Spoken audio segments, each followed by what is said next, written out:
Welcome to Advanced TV Herstory. I'm your host, Cynthia Bemis Abrams. This is the place where we connect the dots of TV and feminism to American culture and politics.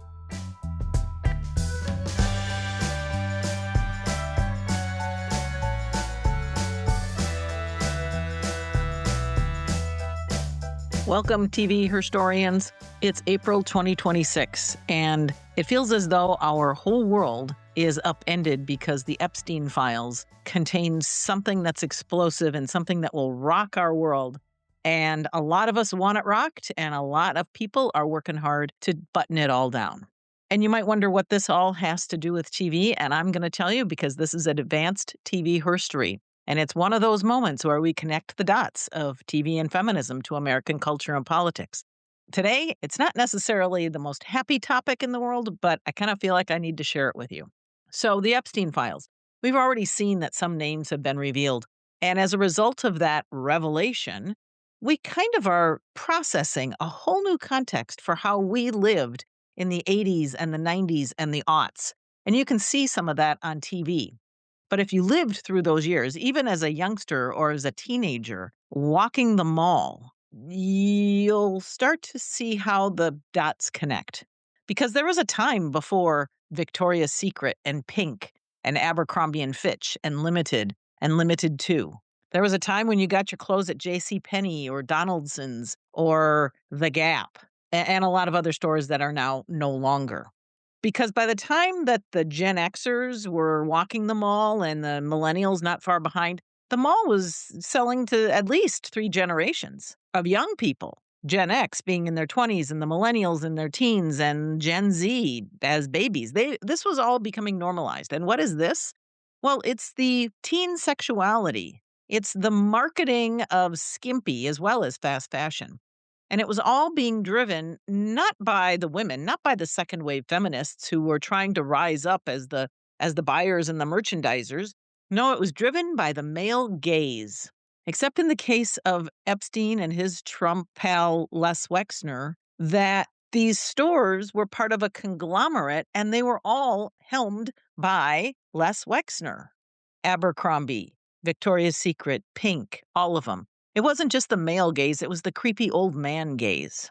So please, however old you were in the 90s and the aughts, let your mind wander to what that experience at an Abercrombie store was. It's a vivid detail, and you probably have it in your memory bank, even though you've probably tried to purge it. You get that heavy men's cologne smell. This is sensory. Posters of barely clad teens. And in many cases, very provocative. And that was its own controversy. There were a lot of parents groups in particular who found it upsetting to see that right there in the mall. Inside, you had dark interiors with this heavy smell and loud music. The clothes were so incredibly expensive that you realized, as a parent, you were paying as much for the branding as you were for the pair of jeans. But more importantly, that whole environment was designed, literally, for the parent, because by then we weren't necessarily paying by check. The parent hands the credit card to the kid and says, "Here, go in." Because honestly, as a parent to have spent more than a minute in an Abercrombie and Fitch store was sheer torture. So somebody was really doing the work that led to the acceptance of not only the Abercrombie and Fitch brand or the Victoria's Secret or whatever, but also sort of the sexual normalcy of all of that for teenagers. A time when you're at your most awkward, that consent and agency and all of that progress that had been made in the 80s and the 90s, it was starting to fly out the window, or at least it was when you were in the mall. In the mall, you were going straight for the social norms that were being dictated by people like Les Wexner and his protégés. And so in my phone, the algorithms of media and clips and everything, every once in a while, veer to the clips of all of the young women celebrities that appeared on talk shows. And I mean, talk shows have been going on. As you know, I did a couple episodes on talk shows since, for the most part, the 60s. But it was in the 80s, 90s, and aughts that Letterman and Leno and Dick Cavett, they became the icons, the legends. Johnny Carson, his patter and his rapport was a little bit different. These three, Letterman, Leno, and Dick Cavett, liked to think of themselves as men's men, I think. But the guests and the commentary and the guests' commentary about women's bodies, about women's habits was all just the more we look at it, the more we start to put it into some context. It was not out of the norm to ask young women about their romantic life, about their body parts, and a lot of lewd and inappropriate touching. There is a lot available out there, particularly on YouTube, Instagram, wherever, that delves into this in detail. And it is, as time passes, more and more alarming. But again, these were the 80s and the 90s and the 2000s. And even Barbara Walters got into it. I mean, she asked some crazily insensitive questions to her women guests. And I just don't know where this all came from, or do I? So Gawker on YouTube, the Gawker YouTube channel, compiled in 2017, which is about the time of hashtag #MeToo, a bit of a highlight reel of David Letterman being his absolute worst and lascivious to women guests, such as in this first clip, Madonna, Mariah Carey, Dolly Parton. Let's go kiss the guy in the audience. Why don't you go kiss the guy in the Why are you audience? so obsessed with my sex life? As we all know, I have none of my own. The film looks like a lovely offering. And by the way, you're a lovely offering. When you hug me like that, I think my carrot moved. What do you do when you want to have fun and stuff? Because you look like a girl who likes to have fun. Yeah, I'd like to see you sweaty. And then there's this short clip of Sandra Bullock just trying to answer a question or tell a story. Now, I don't know about the crew because they had to see it from literally behind. Yeah. So I have to apologize again publicly. Those may be the seats you want. And lastly, just to round out, nobody was immune from David Letterman's just sophomoric, creepy white man humor. Sharon Stone, Jennifer Aniston. You have so many Grammys, Emmys, Oscar nominations. It is just so insulting. Heard you were kind of a leg man. Well, part of my job to call attention to the obvious every now and then. My goodness, look at those legs. Thank you, sir. That's a tremendous outfit. And the reason that's a tremendous outfit is you have tremendous legs. Fantastic legs. But Letterman wasn't alone. Gawker put this highlight reel together in 2017. You do the math that was now 9 years ago. And some of the assurances and the accountability that were part of the headlines, that were part of the corporate sort of recognition, it's all gone. Or if it's still there, it's not nearly with the kind of teeth and the sort of transition that we had hoped. And so there's this feeling that we had coming out of the 80s, that the second wave feminists had in particular, that all the progress toward equality and the equity and the rights for everybody, they weren't making the same progress that the second wave feminists thought that they had made in the 70s and 80s. And so really what we're finding out through the Epstein files is that fashion and makeup and beauty standards were in fact governed by the very men who were involved with Epstein. And that changed the entire experience of how we lived. So the filters that have been applied to social norms and standards and our very lives, they were in fact clouded by a filter, the male gaze filter, a green, infected, ugly filter. So you're wondering, how does this all translate to TV? And I'll tell you, I did an examination of the sitcoms from 1990 to 2000, TV's sitcoms, ABC, NBC, CBS. Now, recognizing that if you do a layer or an overlay of when David Letterman's late night show was on, he ran from 1982 to 2015. So this is right smack in the middle of his immense popularity.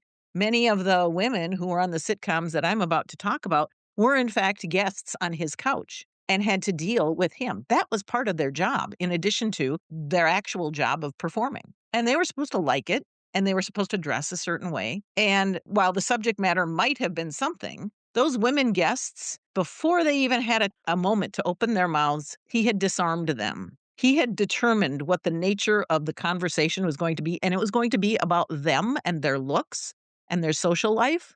And in doing that, he projected to the audience that they did not need to be taken seriously. We weren't here to talk about the film. We weren't here to talk about somebody's first opportunity to direct anything that was about their profession. Oh, no, no. No, we were going to talk about their bodies and their sex life. And that also then set the standard for the other late night hosts, either the ones that he was competing with, such as Jay Leno, or Dick Cavett off in PBS land doing his thing, which he had actually been doing. He was salacious before Letterman ever got the first nod.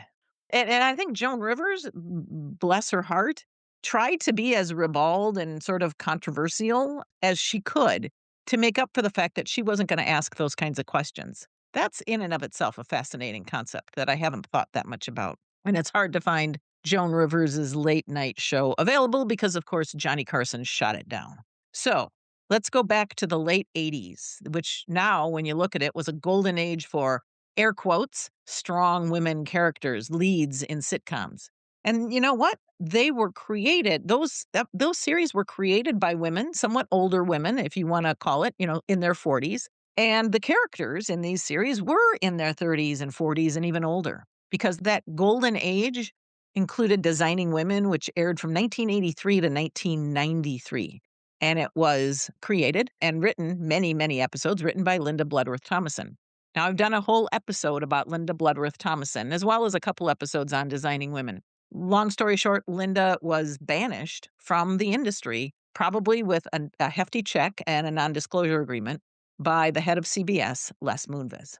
Evening Shade, Burt Reynolds, Elizabeth Ashley, very, very cheeky, crisp writing. That, too, was a Linda Bloodworth Thomason series, aired from 1990 to 1994. Murphy Brown, considered a classic that nobody gets to see for reasons that everybody claims has to do with music rights. I believe that there's more to it than that. And it was created by Diane English, who also helped try to create the reboot that aired a few years ago and sort of fell on its face. So Murphy Brown aired 1988 to 1998. But it's pretty clear, if you are a Murphy Brown fan and have that memory, that the last few years were much more difficult. They had a turnover in staff. They needed to keep it fresh.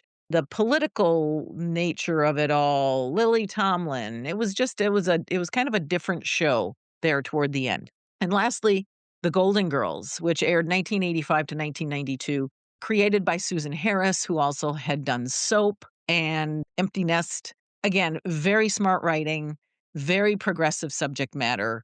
You had a whole bunch of women who would happily perform a well-written script about pretty much any controversial topic. So some of those did trickle into the 1990s, from the 80s into the 90s. But let's walk through a timeline of the top 10 TV shows, of which some of them were sitcoms, more actually early in the 90s than toward the end, because television was changing. Remember that in order for a sitcom to be a success, it was important that where you were in the weeknight schedule remain as consistent as possible, because that was still when people actually sat down to watch TV at a certain time. If you got moved around, that was practically a death knell. And the other aspect was that over the course of time, budgetary considerations could have changed the impact of the quality of the writing, or whatever, and ultimately it's somebody else's decision whether or not to cancel it. Though good ratings obviously kept you a little more immune to that.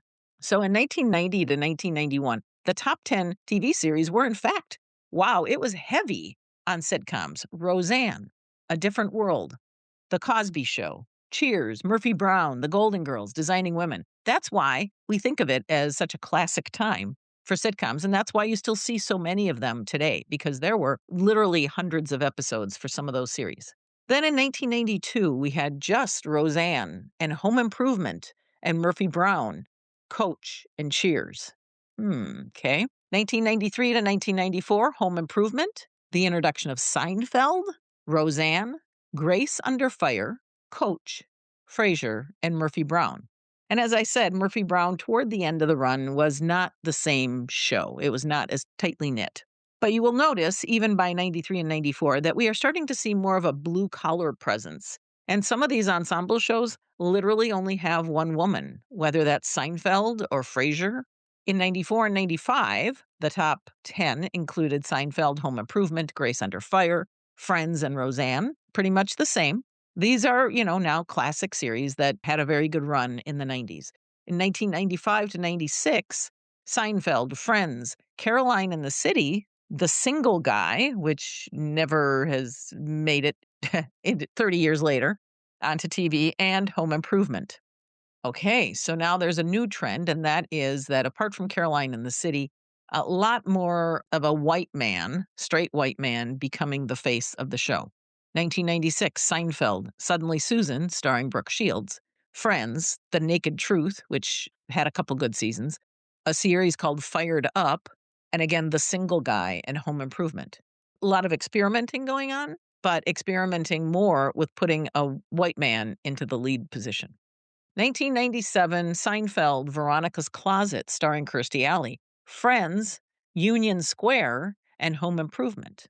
By the time we get to 1998 and 1999, you had Friends and Frasier and Veronica's Closet. And then this series that came from Marta Kaufman and Company, Jessie, which starred Christina Applegate. And that was much heralded. Christina Applegate by then was, had been coming out of Married with Children, and she was funny, and she had been in some films. And then lastly, Home Improvement. So that's as we near the last full season before the 2000s. By 1999 to 2000, only 2 sitcoms were in the top 10, and that was Friends and Frasier. And those were very strong, seasoned vehicles helmed by, again, Marta Kaufman and Company, and Frasier was James Burrows and Glenn and Les Charles. Frasier as a spinoff of Cheers.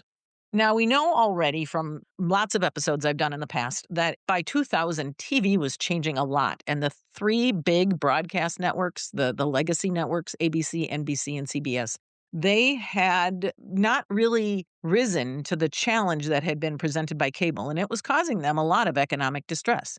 Cable TV could air things that the big networks couldn't because of FCC considerations. And so you had original cable programming coming out both on the free stations like TBS and USA and those. And then you also had premium cable, which was HBO and Showtime. And HBO, you only have to look at Sex and the City to realize the kind of liberty that they were able to take both with language and subject matter to appeal to a distinct audience and pick off audience that had otherwise just relied on the 3 free channels. You also had people who were using their VCRs. VCRs in 2000 were commonplace still, and you could rack up a whole week's worth of TV shows whenever they aired, as long as you knew when they aired. It changed the Nielsen ratings, and it changed how people accessed TV and their lack of interest in wanting to sit down on a Monday night. And then lastly, you had the emerging forces of these independent networks that were starting to make their ways somewhat via cable. Fox, UPN, the WB, whatever you want to call it, the CW, their impact, it requires kind of a deeper look at really what the impact was and the legacy that they left as we headed into the real 2000s, because money started to play even more of a factor, as did technology. So when you think back to all of those series I mentioned, Veronica's Closet and Jessie's, series that we can't even get a hold of anymore. They aren't even printed in DVD. Roseanne, ironically, starring Roseanne Barr, offered an incredibly progressive array of content, including a gay wedding and birth control and abortion, because this was a series targeted at family matters, blue-collar situation of really kind of economically having to scrape it together week after week. And to that end, Roseanne Barr sort of had a Lucille Ball, I Love Lucy sort of feel of the things that she would do for her work. There was a lot of progressive content there. But apart from Roseanne and Grace Under Fire, starring Brett Butler and Roseanne came up out of stand-up comedy. But otherwise, the themes were mostly of thin women who were living in the big city and struggling to get by. That was the message to women in the 90s and the 2000s, was that if you are alone, if you are not married, and perhaps you're living with friends, it's a struggle. It's a financial struggle. And let's have fun with what it is you will do to either save your money or to try to find a better paying job.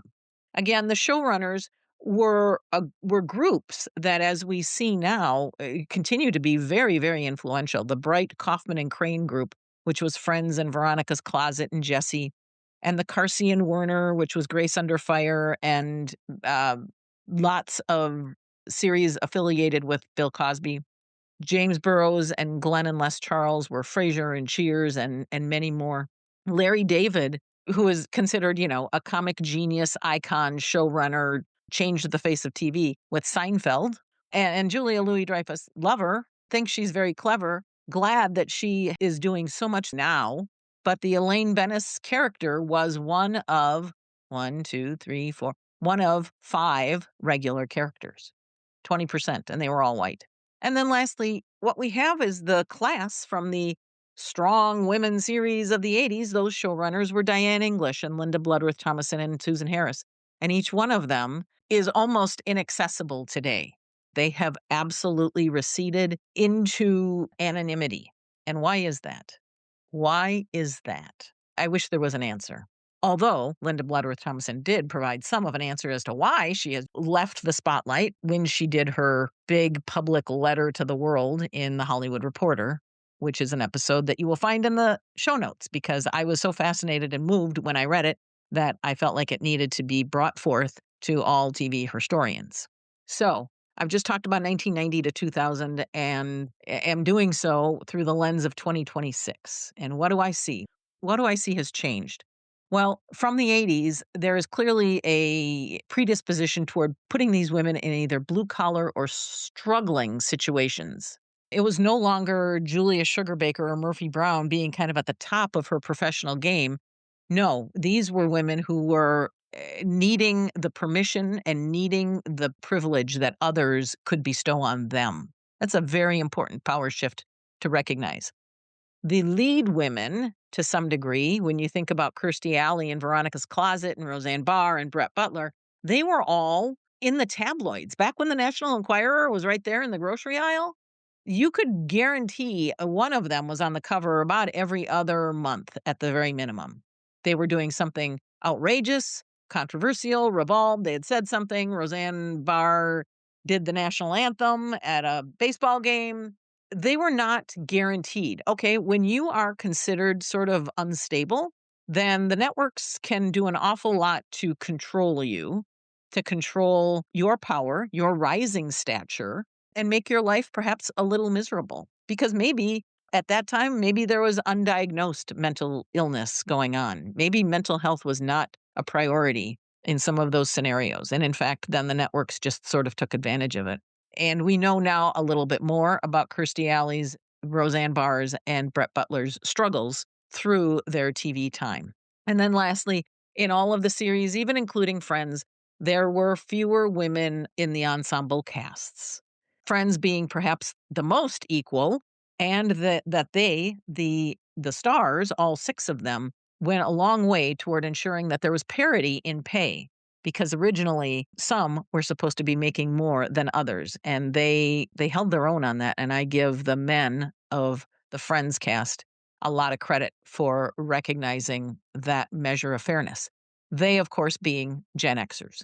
And what was the same? What can be said about the 80s or the 90s as we look at them? Is there anything that's still the same? Well, yeah, I will say this. Very few women of color. Because when you look back on that entire list of all 10 years, other than The Cosby Show and A Different World elevated Debbie Allen, who is a sheer genius in many different ways and an incredible storyteller, and took all of the strength she could get from that situation to create pure gold. There were no women of color, and in many cases, not too many characters of color in all of those years. What was going on? What was being normalized? Because that really wasn't entirely what we saw in the 80s, and we thought we were getting better. But then you look at Living Single, which aired 1993 to 1998, but it wasn't on the big broadcast networks. It was on Fox. And Yvette Lee Bowser has gone on to create other great series.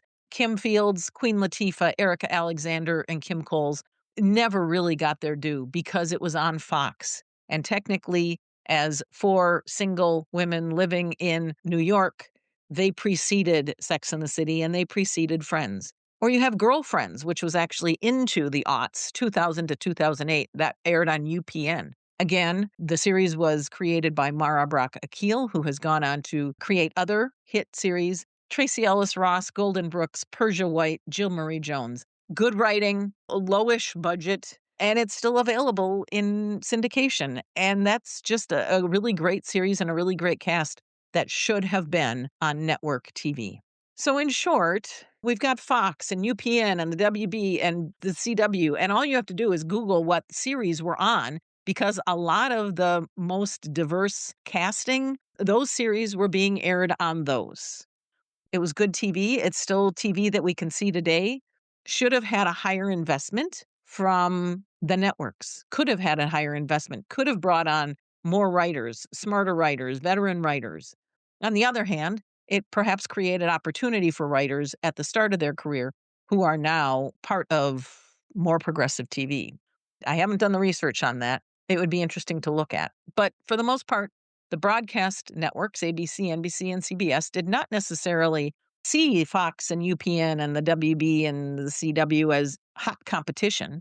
They could kind of fluff them off, that these were upstarts that were aimed at younger, diverse audiences. They can have them. But while they were making that statement and losing the audiences, losing eyes, and in a very rapidly changing technologic field, they were economically struggling. They were too proud and too white to reveal that perhaps the times were changing. So I say to myself, am I a conspiracy theorist? Is this a conspiracy? Was it a conspiracy? Well, I guess no, because for the most part, it was standard operating procedure. It was white men making decisions about what got the green light, how they were budgeted, whether or not the series would return, whether or not the subject matter or the cast should change. And along the way, they got rid of a few of the most important transformational women showrunners from the 80s. There was no success to add on to. They were just gone.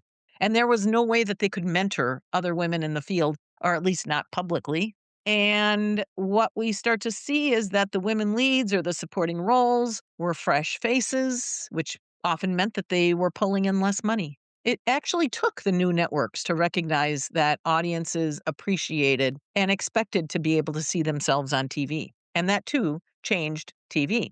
So, listeners, I look at this stuff and I like to see trends. I search for the truth. And when I can find truth and I can find pieces together that sort of make a trend, I feel like I need to share it with you. And I can do that because I'm coming to you from Minneapolis, Minnesota, and I have nothing to lose. I don't even I don't do advertising on Advanced TV Herstory because I don't want to be beholden to anybody. So here we are in 2026, all waiting for whatever explosive revelations will come from the Epstein files. How will it change TV? And how will it change our memories, our context of how we thought things were in the 90s and the 2000s? Because I'm kind of guessing that it's only going to shed more light on the misogyny and the calculated exclusion, just the very nature of who these men were. That they didn't think that bullying or NDAs was anything but the norm.